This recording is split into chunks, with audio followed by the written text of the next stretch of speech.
podido observar.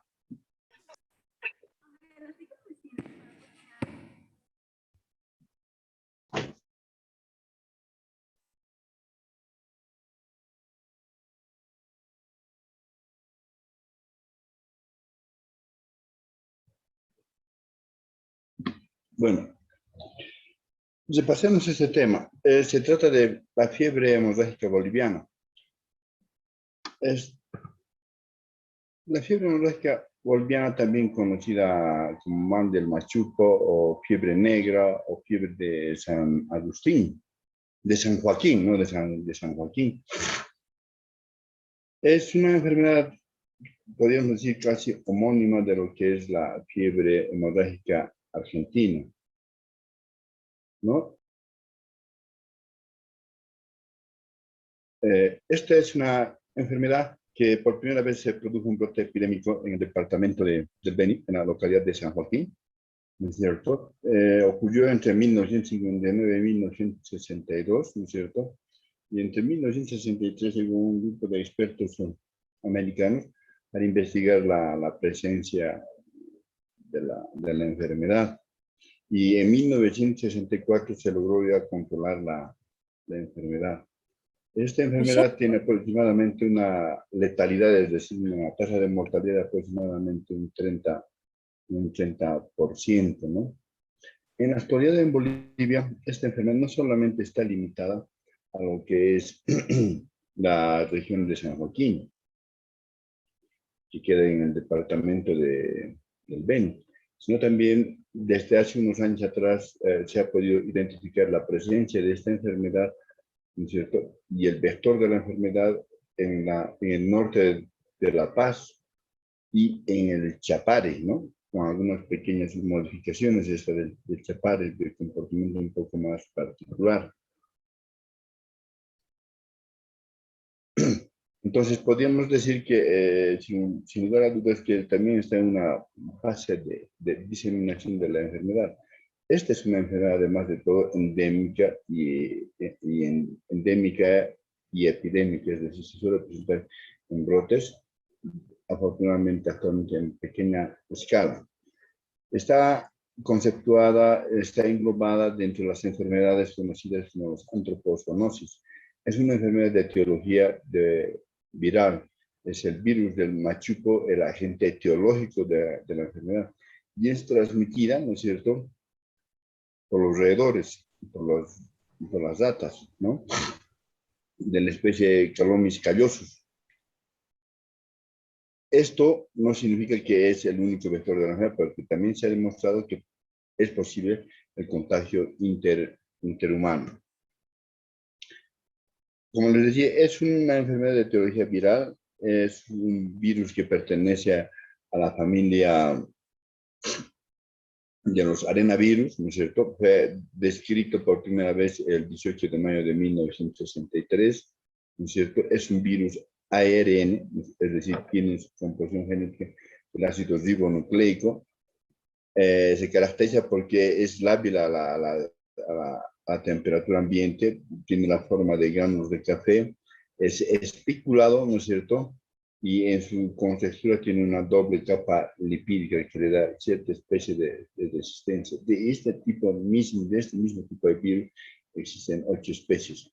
Y una de esas especies es precisamente el virus de San Joaquín, que es el agente etiológico de la fiebre hemorrágica argentina. Ahora, este virus, así descrito, está contenido, ¿no es cierto?, o se encuentra en las secreciones, en la orina, en la materia fecal, o sea, en las direcciones, ¿no es cierto?, y en la saliva del roedor, o sea, del Calomis callosus, de la rata del Calomis callosus. Este Calomis callosus, ¿no es cierto?, es de distribución neotropical, ¿no es cierto?, de este aproximadamente existen 7 especies, y prácticamente este vector se ha encontrado, ¿no es cierto?, desde lo que es el sur de Venezuela hasta el norte argentino, ¿no es cierto?, y va en Bolivia también se ha podido observar desde lo que es ahora La Paz hacia la parte oriental de nuestro país. Este es un roedor de hábitos peridomiciliarios, como ustedes conocerán, ¿no? Ahora, es decir, que se produzca la enfermedad, para que una persona desarrolle la enfermedad, necesariamente existen, ¿no es cierto? Tienen que haber ciertos requisitos. Uno de los requisitos es que existe un virus, o sea, el agente telúrico de la enfermedad. Otro requisito fundamental es que exista el vector de la enfermedad. Perdón. Y el vector de la enfermedad, ¿no es cierto? Este es el ratón de la especie Calomis callosus. Ahora, ¿por qué vías uno puede llegar a adquirir la enfermedad? Si han tenido oportunidad de ver el video que les he enviado al grupo de WhatsApp, ¿no es cierto? Ahí describen, ¿no es cierto?, que la principal vía de contagio es la vía inhalatoria, o sea, la vía respiratoria alta, ¿no? ¿Por qué? Porque el virus, ¿no es cierto?, el vector de la enfermedad que contiene al virus, ¿no es cierto?, al estar presente este virus en las deyecciones, o sea, en la materia fecal del Calomis callosus, en la secreción salivar y en la orina, ¿no es cierto? Entonces, esto hace que, como el ratón generalmente es de hábito domiciliario y nocturno, ¿no es cierto?, hace que al alimentarse de estos productos vaya humedeciendo, ¿no es cierto?, contaminando, colonizando todas las superficies, ¿no es cierto?, y estos alimentos al ser ingeridos por el humano, ¿no es cierto?, llega a adquirir la enfermedad. Además que al depositar, ¿no es cierto?, al depositar sus deyecciones o orina, ¿no es cierto?, saliva, el vector de la enfermedad, el Calomis callosus, contamina los pisos de tierra de las habitaciones, ¿no es cierto? Y estos, al realizar la limpieza, ¿no es cierto?, elevan, ¿no es cierto?, los virus leofilizados en el polvo, ¿no es cierto?, y los habitantes de estas habitaciones llegan a inhalar el virus, que es una de las formas más frecuentes de contagio. Esto también es importante aclarar, no descarta que también se pueda haber contagio accidental, ¿no? Accidental, como ocurre en los laboratorios laboratorios clínicos, ¿no?, por accidente laboral, ¿no? Entonces, una vía de contagio sería, y la más importante es el inhalatorio, cuyo mecanismo acabamos de describir, la mordedura del roedor, o sea, agresión al huésped, ¿no es cierto?, el contacto o el consumo de alimentos contaminados con las deyecciones biológicas del vector, ¿no es cierto?, y finalmente el último mecanismo de contagio sería el accidente laboratorial, o sea, de tipo laboral. Ahora, este virus así contenido, ¿no es cierto?, va a afectarlo fundamentalmente al tejido linfático, al tejido vascular, fundamentalmente. A partir de eso puede llegar a tener localizaciones a nivel del sistema nervioso central, donde producirá obviamente encefalitis, ¿no es cierto?, a nivel del tejido miocardio, el corazón, fundamentalmente el miocardio, y producirá miocarditis, ¿no es cierto?, también podrá afectar o localizarse en la glándula hepática, entonces podrá también tener sintomatología hepática compatible con hepatitis, ¿no? Podrá también afectar al sistema nefrourinario y producir generalmente nefritis, ¿no?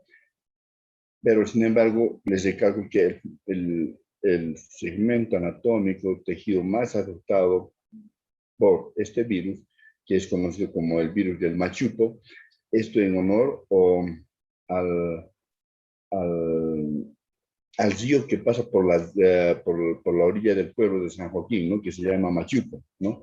Es en conmemoración a este río que ha recibido este nombre del virus Machupo,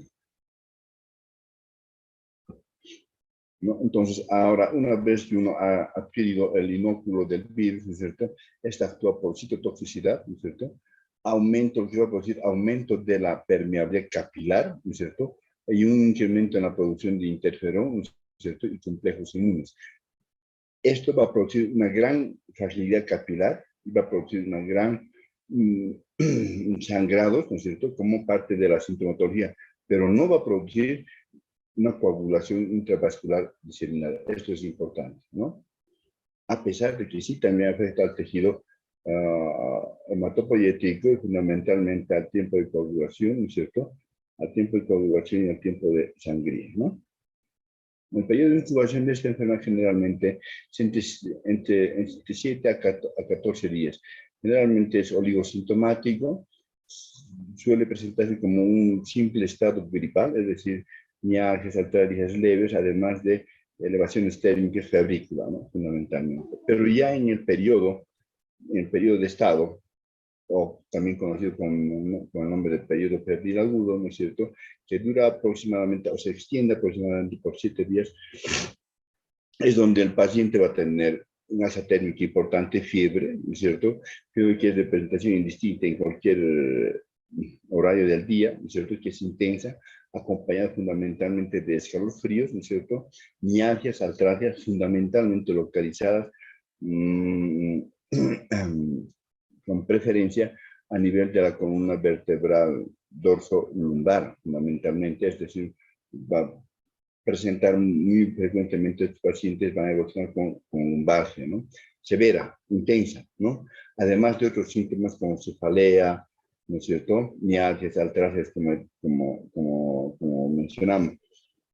Y también es característico en estos pacientes que la facies va a estar de estos pacientes abotagada, edematizada, ¿no es cierto?, eritematosa, ¿no es cierto?, de estos pacientes, que se va a acompañar de inyección conjuntival, epífora, ¿no es cierto?, y lesiones enantemáticas a nivel de las fauces, es decir, una congestión faucial intensa.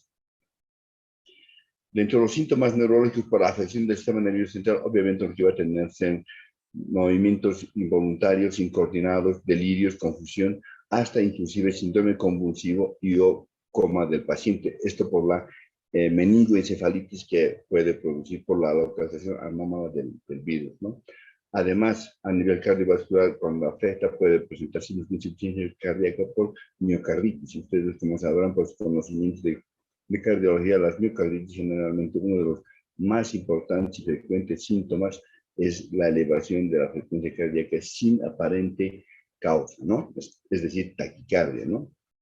Ahora, existe lo que decíamos, lo que les mencionaba, que fundamentalmente afecta a la pared vascular, o a la pared de los capilares, ¿no? Lo que va a producir como sintomatología importante de esta patología es petequias, gingivorragias, epistaxis, hemoptoicos, ¿no es cierto?, fundamentales, que es muy frecuente, pero que no son de gran intensidad, que se presentan no por alteración del sistema de coagulación, sino por la lesión a nivel de la pared capilar, ¿no? Y como les decía, y tiene una mortalidad elevada, ¿no?, aproximadamente hasta de un 15 a un 30%. Ya para hablar del diagnóstico, en todo paciente, ¿no es cierto?, que provenga de una zona endémica de fiebre hemorrágica, como son el norte de La Paz, la provincia de Itenes, ¿no?, del departamento del Beni o del Chapare, con esta sintomatología, tendremos que clasificar al paciente en caso sospechoso, caso probable o caso confirmado. Y decimos que se trata de un caso sospechoso cuando el paciente cumple o presenta solamente sintomatología, ¿no es cierto?, característica de la fiebre hemorrágica boliviana o fiebre de San Joaquín, ¿no? O tifus negro también, que es otro nombre que se le reconoce a esta patología.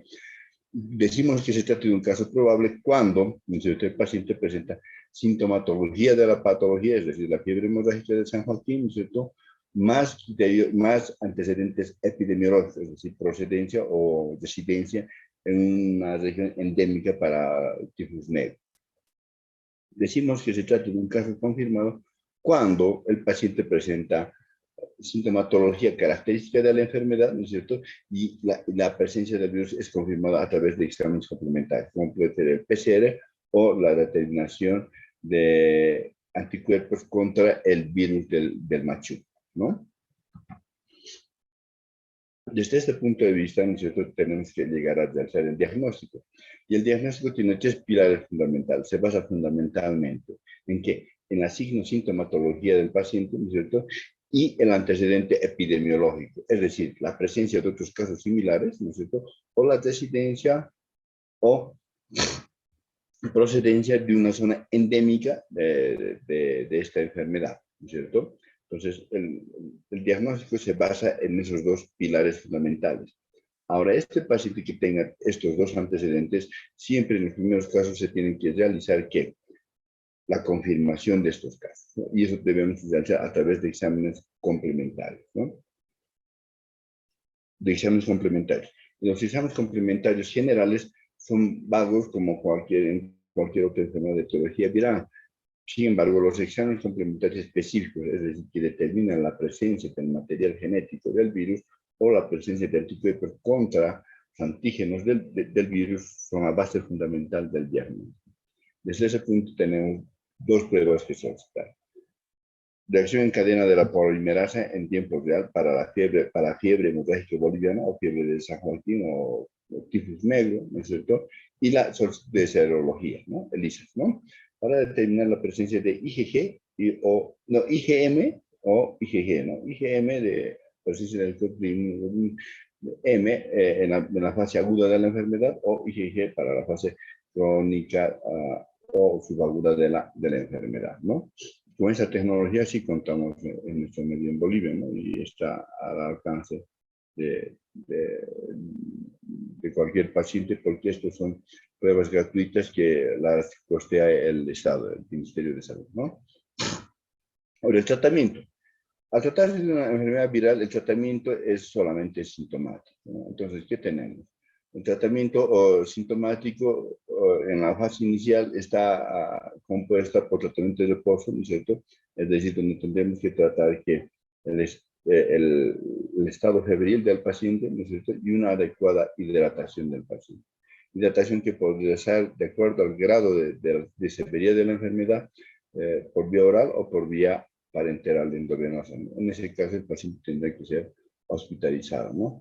Y entonces estos pacientes, como existe una alteración fundamental en esta patología, que es la alteración de la pared capilar, entonces hay que tener mucho cuidado en la administración subcutánea de fármacos o intramuscular de los fármacos, ¿no? De preferencia tendrá que ser endovenosa, ¿no? Hay un tratamiento que se ha utilizado, se ha encontrado con muy buenos resultados, ¿no es cierto? Que es la aplicación de este antiviral, que es la ribavirin, ¿no es cierto? Que se ha utilizado con cierto éxito, ¿no es cierto? En la fiebre hemorrágica de San Joaquín o tifus negro, ¿no es cierto? Que se da una dosis de ataque de 2 gramos, ¿no es cierto? Por vía intravenosa, seguida, ¿no es cierto? De 1 gramo, ¿no es cierto? Endovenoso de ribavirina, ¿no es cierto? Cada 6 horas, por 4 días, ¿no es cierto? Seguida a continuación, ¿no es cierto? De la misma ribavirina, ¿no es cierto? De 500 miligramos endovenoso cada 6 horas, cada 8 horas por el lapso de 10 días. Entonces, tenemos que, en total, el tratamiento sería, ¿no es cierto? Por el lapso de 10 días, ¿no? Otra alternativa muy interesante en el tratamiento, ¿no es cierto?, es la administración de plasma hiperinmune, ¿no?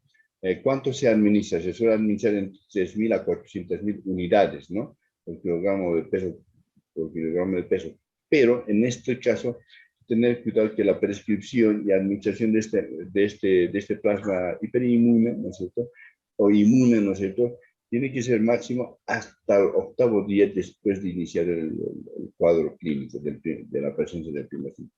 Ya al 9º, 10º día, el efecto, el resultado que tiene no es bueno, ¿no es cierto? Inclusive algunas veces se llega a decir que es deleterio, ¿no? Estos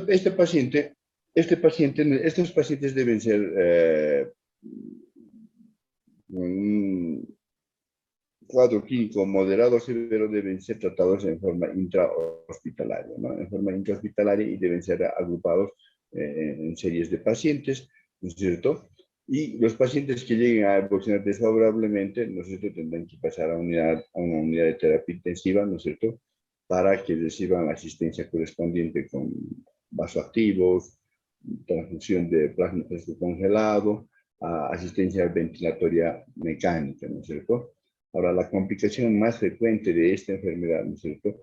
Ante una mala evolución, generalmente es la complicación neurológica, ¿no? Es la que produce la meningoencefalitis, ¿no? Es generalmente este cuadro, en ese caso, cuando complica con una meningoencefalitis, ¿no es cierto? El pronóstico es reservado y a corto plazo. La prevención. Definitivamente esto es muy importante, ¿no? Es evitar la exposición, ¿no es cierto?, a los roedores, al vector fundamentalmente, consumir alimentos en estas regiones endémicas, ¿cierto?, higiénicamente elaborados, ¿no es cierto?, porque hemos visto que el virus sí es lábico, ¿no es cierto?, es decir, higiénicamente elaborados, ¿no es cierto?, con todas las medidas de bioseguridad, ¿no es cierto?, y como si habrán podido ver, ¿no es cierto?, el observar y el video, en esta localidad de San Joaquín, previa a la presencia de este brote epidémico de la fiebre hemorrágica de San Joaquín, ¿qué pasó? Que con motivo de control de vectores del paludismo, ¿no es cierto?, que realizaron una fumigación masiva, intensa, ¿no es cierto?, con DDT, lo que determinó, ¿no es cierto?, que una gran parte de la población felina, hacia los gatos, llegaran a fallecer, ¿no?, por intoxicación con esta fumigación, lo que produjo que la población de Calomis calosu lograra incrementarse notablemente y consiguientemente no hubo un control del vector y se desarrolló, se desató, se originó este brote epidémico de fiebre hemorrágica o tifus negro, ¿no? O fiebre hemorrágica boliviana o fiebre de San Joaquín. Entonces es importante el control de los roedores, ¿no? Dentro de la profilaxis, la prevención, ¿no es cierto?, la activa, es decir, a través de la administración de una vacuna, que es nada más que la administración de un virus vivo atenuado, ¿no es cierto? Tenemos a la vacuna Candid, número 1, que es nada más que el virus vivo atenuado de la fiebre hemorrágica argentina, ¿no es cierto? Es decir, un virus vivo